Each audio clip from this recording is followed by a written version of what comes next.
fifth day, no one is asking what should happen. That question has already been answered. Lincoln no longer resembles a town under siege. It resembles a place where a decision has already been made and is now being carried out in pieces. Not all at once and not cleanly, but completely. Because this is what happens when authority delays long enough that force becomes the only language left. For 4 days, men argued with rifles. They tested distance. They tested patience. They tested whether the law would move or continue watching. On day 1, violence announced itself. On day 2, it settled in. On day 3, it stretched beyond control. On day 4, the decision was made, quietly. And now, day 5 does not debate that decision. It enforces it. There are no more illusions left to protect.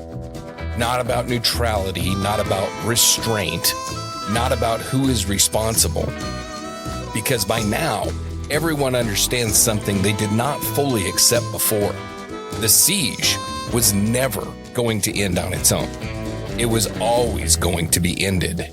And when a siege is ended from the outside, it does not resolve. It collapses. Inside the McSween house, men are no longer calculating victory. They are calculating time, how long the walls will hold, how long the ammunition lasts, and how long before the terms change, without warning and without consent. Outside, authority has already shifted. Not publicly, not formally, but decisively. Because once intervention becomes inevitable, force no longer waits for permission. And that moment has arrived.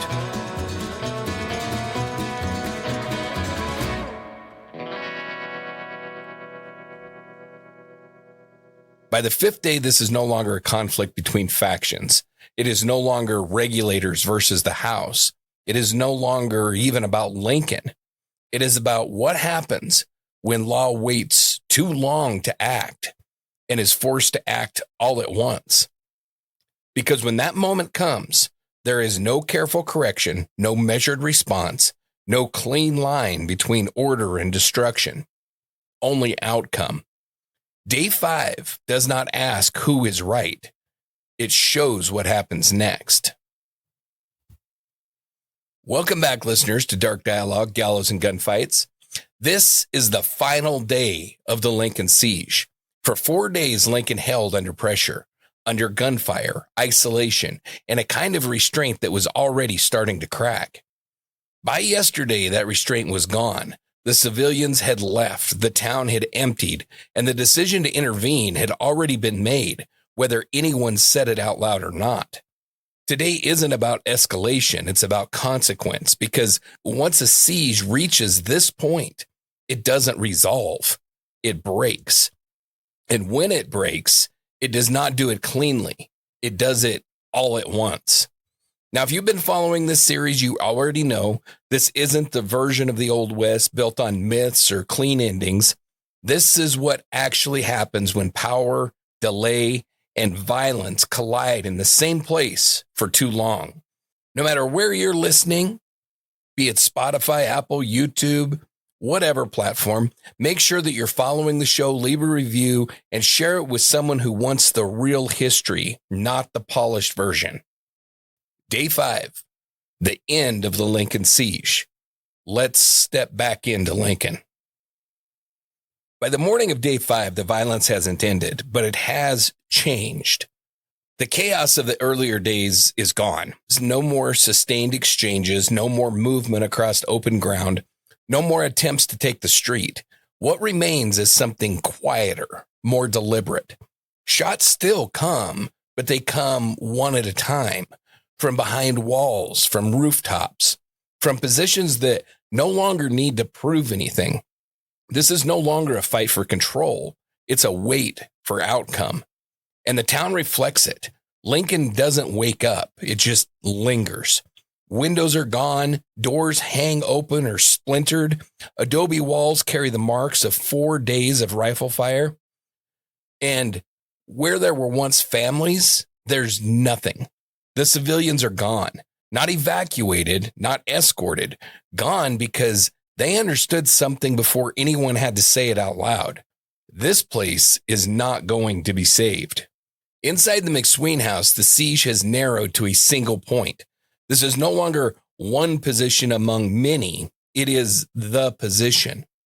Most of the outlying defenders have already slipped away under the cover of darkness. What remains inside are the men who either couldn't leave or chose not to. Billy the Kid, Doc Scurlock, Charlie Bowdry, and the others who have held this line since the beginning. The air inside is stale. Walls have been opened into firing positions. Furniture stacked for cover. Every window turned into a liability. Ammunition's counted. Water is limited. And for the first time, there is no illusion about what comes next. But Alexander McSween does not behave like a man at the end. Early that morning, he sits down and he writes a letter. Not a last statement, not a surrender. A letter addressed to Ash Upson, a postmaster in Roswell. He asks for $3 worth of postage stamps, and then he writes something else. Quote, "Right will triumph." In a town that has already collapsed into violence, in a house surrounded on all sides, in a siege entering the 5th day, he's still thinking like a lawyer, still writing, still communicating, still believing that the outcome of this will be decided somewhere beyond Lincoln, that the courts will matter, that the record will matter, that someone somewhere will step in and correct what has happened here. Outside, the men surrounding the house are not writing letters. They're watching. Sheriff Pepin's posse, Murphy Dolan men, the Seven Rivers Cowboys, they hold positions around the house and across the street. They don't rush. They don't need to, because by now, the siege has already done its work. There's no urgency left in their movement, only patience. The kind of patience that comes when you know the ending, even if the people inside don't. This is the last moment where the outcome is not visible from the inside, where a man can still sit at a table, write a letter, and believe that right will triumph. By the end of this day, that belief will not survive. At around 10 o'clock in the morning, something changes. Not inside the McSween house. Inside, nothing has changed. Men still hold positions. Shots still come and go. Time still moves slowly enough to measure. Outside, though, time is speeding up. A column rides into Lincoln. 35 U.S. Army soldiers, uniformed, armed, organized, and they do not arrive quietly. With them, a Gatling gun, a brass mountain howitzer. Not weapons meant for a street like this. Not weapons meant for precision. Weapons meant to end things. They take position directly in town, not outside it, not observing from a distance, right inside town, across from the Montano house, within sight of the Regulator strongholds, within reach of everything that remains. And just like that, this is no longer a local fight. Colonel Nathan Dudley commands the column. His justification is clear. Protection of civilians, protection of women and children. But the civilians are already gone. The town has already emptied. What remains are combatants. And Dudley makes something else clear. If his men are fired upon, he will respond. Not with rifles, not with return fire, with artillery. A Gatling gun, a howitzer, indiscriminate, overwhelming, final. On paper, this is neutrality. No side chosen, no direct intervention, no official alignment. But in practice, everything is shifted. Because once federal troops stand in the street, there's no longer uncertainty about how this ends. For the men outside the McSween house, this is not a warning. It's permission. Permission to finish it. Because now, whatever happens next will happen under the shadow of the United States Army. And the Army is not here to stop it. Inside the McSween house, they can see them. Uniforms, artillery, order. For a moment, It looks like the thing that McSween believed in has finally arrived, the law. But the law is not here to take control. It's here to observe, to contain, to justify. And that distinction is everything, because once authority places itself in the street without ending the violence, it doesn't prevent what comes next. It frames it. By the time that the army rides into Lincoln, the outcome is no longer a question. Only the method is.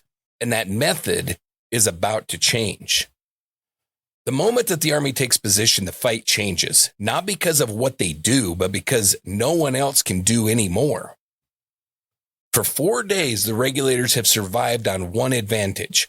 They could still fire from windows, from walls, from angles that the other side couldn't safely cross. That ends now, because once Dudley's men are in the street, every shot becomes a risk, not just of hitting the enemy, but of hitting the army. And if that happens, there is no misunderstanding. They've already been told what comes next. The Gatling gun, the howitzer, not aimed at a single man, not aimed at a single position, at the building. And the Regulators understand it immediately. If they fire, they don't just return fire. They justify escalation. So they stop. Not completely and not all at once, but enough. Enough that something opens. For the first time since the siege began, space. And Sheriff Pepin's men see it. They don't rush blindly. They don't charge the street, but they do move carefully, deliberately, across ground that would have gotten them killed yesterday.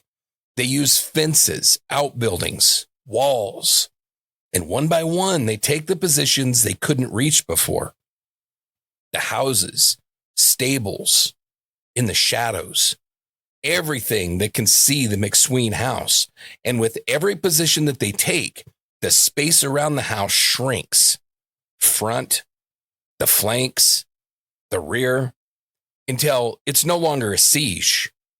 It's a ring. Across the street, the Montano house feels it first, because now it's not just surrounded by riflemen. It's staring down the barrel of something else. The artillery, positioned in the open, unhidden, unsubtle, not fired, but it doesn't need to be, because everyone in that house understands exactly what it means. If they are declared a threat, that weapon doesn't miss. It erases. And now they're caught between two realities. Fire outward and risk bringing the army down upon them, or stay and be surrounded by men who are no longer being held back. There isn't a third option. So they choose something else. They don't stand. They don't fight. They disappear, wrapping themselves in blankets, breaking their shape, blending into movement that no longer looks like resistance. And they slip out, not as defenders, as survivors. They move toward the Ellis house, further down the street, further from the artillery, but not out of danger, because Dudley moves too. The guns, they don't stay fixed. They adjust, and now they're pointed somewhere new, the Ellis house. And just like that, the pattern repeats. The same choice: fight and risk annihilation, or leave and give up the ground. Before they go, there's one last burst of resistance, a short, sharp exchange near the corral, not to win, to break contact. And then they're gone, out of Lincoln, out of the fight, leaving behind the last position that could have changed anything. By the time the dust settles, the siege has been decided, not by a final charge, not by overwhelming fire, but by removal. Every outer position is gone. Every angle is taken. Every approach is controlled. And at the center of it, one house remains, the McSween house, alone. And now there's nothing left to stop what comes next. By late morning, the siege changes again, not in sound and not in movement, but in purpose, because now the end is no longer forming. It's being prepared. On one side of the street, Colonel Dudley turns to paper. On the other, Sheriff Pepin turns to wood. And between them, the outcome is sealed. Dudley needs something, not force. He already has that. He needs justification. So he finds it the only place left in Lincoln that still pretends to function. The law. A justice of the peace is brought in. Warrants are issued. Names are written down.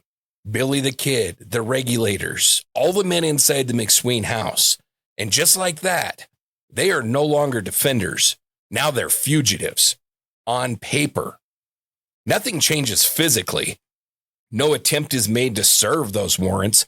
No officer walks to the door. No arrest is attempted because that isn't the point.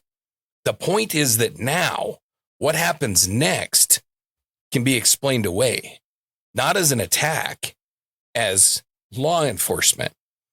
While the warrants are being written, Pepin's men are already working, dragging lumber, boards, anything that will burn. Not for cover, for fuel. They stack it against the house, along the walls, into the wings, building something that doesn't look like a weapon until you understand what it's going to be used for. Because this is no longer about taking the house. It's about removing it. And someone sees it. Susan McSween. She watches the soldiers arrive. She watches the men stacking wood against her home. And she understands, before anyone says it out loud, what they're about to do. So she walks across the street, across open ground, toward the only authority left in town, the United States Army. She doesn't go as part of the fight. She goes as a civilian, as a wife, as someone asking for protection. She asked Dudley, stop it. She asked him to protect her home, to protect the people inside it. Dudley refuses because now he doesn't see a house. He sees a position. And he doesn't see civilians. He sees men with warrants, outlaws, killers. And protecting them can now be framed as aiding them. So instead of stopping what's happening, he steps aside from it and he has her escorted away. No protection, no intervention, no misunderstanding about what comes next. By midday, everything is in place. The paperwork, the justification, and the fuel. The law has spoken and the fire is waiting. Because once you can call a man an outlaw, then you don't have to save him. And once you build the fire, you don't have to explain it. Inside the McSween house, they are no longer surrounded. They're marked. It doesn't begin all at once. The first fire fails. Outside the McSween house, men move close to the walls, closer than they've been able to get in days, because now they're not being driven back by gunfire. They carry kerosene, coal oil, and they pour it into the wood that's already been stacked against the house. And then they light it. And for a moment, it works. Fire catches, it climbs, it reaches for the structure. But inside, they see it immediately. This isn't stray fire. It isn't crossfire. This is deliberate, and they move. Billy the Kid, Elizabeth's shield. They grab water, whatever has been saved, whatever has been held back for exactly this minute, and they fight it. From the inside, throwing water against burning wood, beating it back. Not to win, just to stop it from taking hold. And for a moment, it works. The flame collapses. The wood smolders. The house holds. But outside, they just adjust because now they know two things.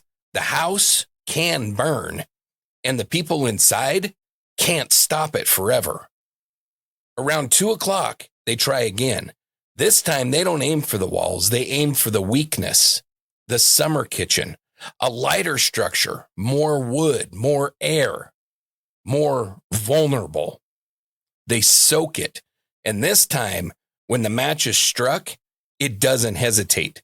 The fire catches deep, not just on the surface, into the structure. Logs ignite, beams begin to heat, air feeds through openings and through gaps. And now it spreads from the kitchen into the house, through the doorways, along beams, into ceilings. The adobe walls don't burn, but everything inside them does. Smoke fills the rooms. Positions that were safe become unlivable. Air disappears. Heat builds. And the space inside the house starts shrinking. And then they try again. Water, cloth, anything. But this time, it's not going to be enough, because this isn't a fire on the outside anymore. It's inside. It's in the walls. It's in the roof. It's in the structure itself. And once that happens, there is no putting it out. Room by room, the house begins to fail. Not all at once, but completely. And for the people inside, the fight changes. It's no longer about holding the position. It's about trying to survive it. Because by the time the fire takes hold, the decision has already been made. They are not being forced out. They're being burned out. And there is only one way left to leave. So inside that house, the fire is no longer the only thing that's breaking. Smoke fills the room. Heat presses down from the ceiling. Walls that held for days are starting to give way. And then the house erupts. A keg of gunpowder ignites. The blast tears through the interior. It shakes the structure. It steals what little air there was left. For a moment, everything stops. And when it settles, something else is gone. Alexander McSween. Not physically, but as a leader. For days, he's held on to something no one else in the house still believed in. Law, order, outcome. That this would be resolved somewhere beyond the gunfire. That what was happening here would be corrected. But now, there's nothing left to hold on to. The house is burning. The army is watching. The law has already spoken. And whatever belief that he had left collapsed with it. He sits down, buries his head in his hands, Bible in his grip, not giving orders, not directing movement, not part of the fight anymore. He doesn't run. He doesn't argue. He withdraws into something quieter, something final. And inside, everyone sees it. Because when the man the fight is built around stops fighting, something has to replace him. And someone does. Billy the Kid. Not appointed, not declared, but necessary. He moves through the rooms, through the smoke, through the heat, checking positions, talking to men. Not about winning, about surviving. He keeps them focused. He keeps them reloading.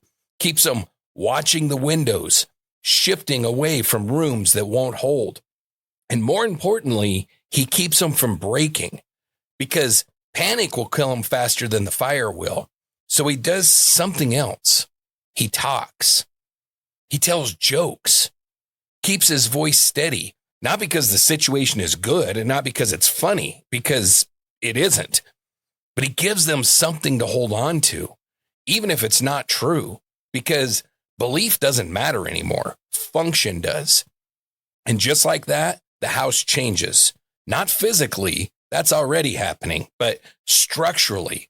The man who believed in the law has stepped out of it, and the man who understands survival has stepped in. It doesn't change the outcome. The house is still burning. The exits are still covered, but it changes something else. It gives them a chance, because now they're not waiting for help. They are preparing to leave. By evening, the house is no longer a position. It's a container. Every room is gone, burning, collapsing, unlivable. The walls still stand, but everything inside them is failing. Air is scarce. Heat is constant, and there is no longer a question of holding, only leaving. Before that happens, something else does. The women and the children are brought out. One by one, they step out of the house, out of the smoke, out of the heat, and into a street filled with armed men. And for this moment, no one fires. There's no rush. There's no shots. There's just movement as they're escorted away. Far enough that what happens next won't touch them. Inside, what's left contracts all into one room, the East Kitchen. Pressed together, surrounded by fire behind them and rifles in front of them, there's nowhere else left to go. No room left to retreat to, no wall left to hold, and no help coming. So the decision is made. It's not made by committee. It's not made by debate. It's made by necessity. Billy the Kid lays it out. They're not getting out together. And they're not getting out all at once, because if they do, they all die in the doorway. So they split it into two groups. The first goes out knowing exactly what they are. Targets. 4 men, no boots, nothing that slows them down, nothing that makes noise. They go first, not to escape, to be seen, to draw the fire. And the rest wait just long enough for the shooting to start. And then they run, not in every direction and not blindly. They run north towards the river, the Rio Bonito. Dark ground, brush, something that might break the line of sight, because behind them, the house is now a torch, lighting everything. Anyone who hesitates, anyone who turns, will be visible. This isn't a plan to win. It's a plan to reduce how many are going to die. And everyone in that room understands it, because by now, there are no illusions left. No belief that this ends any other way. Only one question remains. When the door opens, who makes it through? And then the door opens and they run. Not staggered, not cautious, exploding out of the East Kitchen into the open. They hit the yard already under aim. Every angle's been covered. Every exit is being watched. This is not an escape. It's exposure. Jim French, Jose Chavez, they're out in the front, moving fast, straight into it. And with them, Harvey Morris. He doesn't make it. He's hit almost immediately at the edge of the yard, at the gate. He drops where the darkness ends and the open ground begins. Doesn't clear the kill zone, doesn't get a second step. And for a split second, everything focuses there, where he falls. And that's the moment the plan needed, because the rest don't stop. They can't. They run past him, through the same ground, through the same fire. Billy's right there, not behind, not following, in the middle of it. He fires as he runs, not blindly, at a man in front of them. Close, too close. The shot hits high, hard, and for a second that space opens, just enough, because now they're moving faster than aim can settle. Out of the yard, past the gate, into the dark beyond the firefight.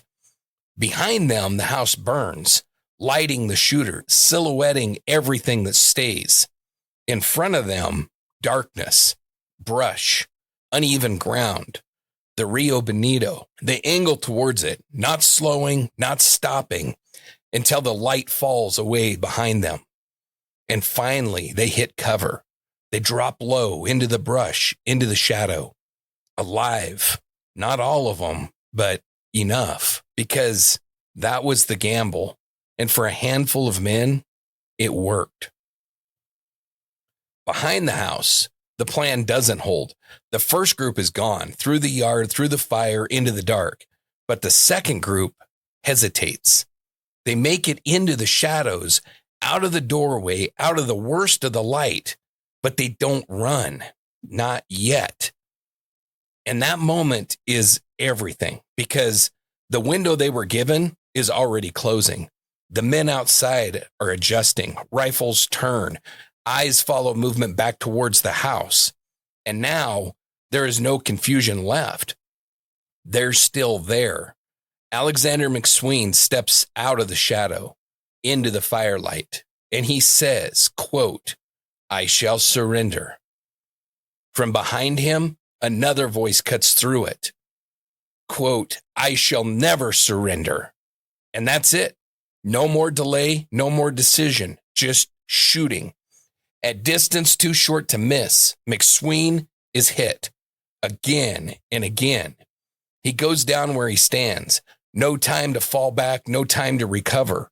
And beside him, another man drops, Bob Beckwith. Opposite sides of the same fight, killed in the same seconds. Elsewhere in the yard, it's no better. Two men, Zamora and Romero, take cover in a small outbuilding. It doesn't hold. The walls are too thin. The angles are too exposed. And the fire coming in is too much. They don't make it out. Not everyone dies where they stand. Salazar is hit in his back, in his shoulder. He goes down and he stays down. He doesn't move. He doesn't reach. Men come near him, close enough to see him, close enough to finish it if they choose to, but they don't because he doesn't move. And in that moment, stillness saves him. He waits until the noise shifts, until the focus moves. And then he crawls out of the yard, out of the fire, wounded but alive. And beyond all of it, past the light, past the shooting, some of them make it to the river, into the dark, where the fire can't follow, where the bullets lose them. Behind them, the house collapses, the fight ends, and what's left in the yard doesn't move again. By the time the fire burns down, there's no fight left in Lincoln. The shooting stops, not because anyone called it, not because anything was settled, but because there's no one left to fight. The men who made it out don't go back. They don't regroup in town. They don't check and see who's still standing. They move away. Billy, Jim French, Jose Chavez, they reach the river and they stay with it, moving along the Rio Bonito, not in the open, not where they can be seen, in the brush, in the bins, using the only cover that's left to them. They don't stop in Lincoln because they can't, because behind them, the men that they just escaped from are still there, armed, drinking now, and watching. And anything that walks back into that town doesn't walk out again. And so they disappear to the south, to the east, into ground they already know, ranches, line camps, places where a man can show up in the dark and not be turned away. By morning, they're not a unit anymore. They're not a force. They're not an army. They're just men, scattered, wounded, alive. And in the days that follow, they don't come back together in the same way. They don't return to Lincoln as a faction. They don't rebuild what was lost because what they were ended in that fire. McSween is dead. The house is gone. And whatever this fight was supposed to be doesn't exist anymore. So they move outward toward the Capitan Mountains, toward White Oaks, toward ground that doesn't belong to anyone in Lincoln. And that's where they stay, not in one place and not under one name, but in a network of places that they already knew, places that could hide them, feed them, keep them moving. Because by the end of this night, they're not defending anything. They're not enforcing anything. They're not part of a side anymore. They're just survivors. And survival doesn't need a cause. And this is where the war in Lincoln ends. Not with a victory and not with a surrender, but with a fire and the men who walked away from it. So when you step back from this, strip away the gunfire and the names, the legend, what you're left with is not the story that people think it is. This was never just Billy the Kid. It wasn't a war built around him. It wasn't even a war started by men like him. This was a war between power, cattle, contracts, supply lines, money, merchants, lawyers, land. And the men who actually fought it weren't the ones who built it. They were the ones hired into it. Some were outlaws, that's true, but most of them on both sides were just men trying to make a living, men who needed work, men who took a paycheck, men who rode where they were told to ride. And when the shooting started, they were already in too deep to walk away. Because once you're part of something like this, you don't get to decide when it ends. What you see in Lincoln over these 5 days is not chaos. It's structure failing. At every level of this, the system that was supposed to hold it together didn't. Warrants were used as tools. Authority shifted depending on who held it. And when it mattered the most, the line between law and force totally disappeared. You have to ask the question, did the Constitution even exist here in any meaningful way? Or was it something that could be applied or ignored depending on who was going to benefit? Because what happened in Lincoln wasn't just a failure of men. It was a failure of structure, a failure of government, a failure of anything that was supposed to prevent this from ever happening in the first place. And then there's something else, because for all of this, for all the men who died, for everything that burned, one name walks out of it: Billy the Kid. And not because he started it, not because he controlled it, but because he survived it. And more than that, because of how it ended. Without this battle, without the army in the street, without the fire, without the breakout, he's just another name in just another ledger. Another man who rode into a war most people would never have even heard about. But this turns him into something else.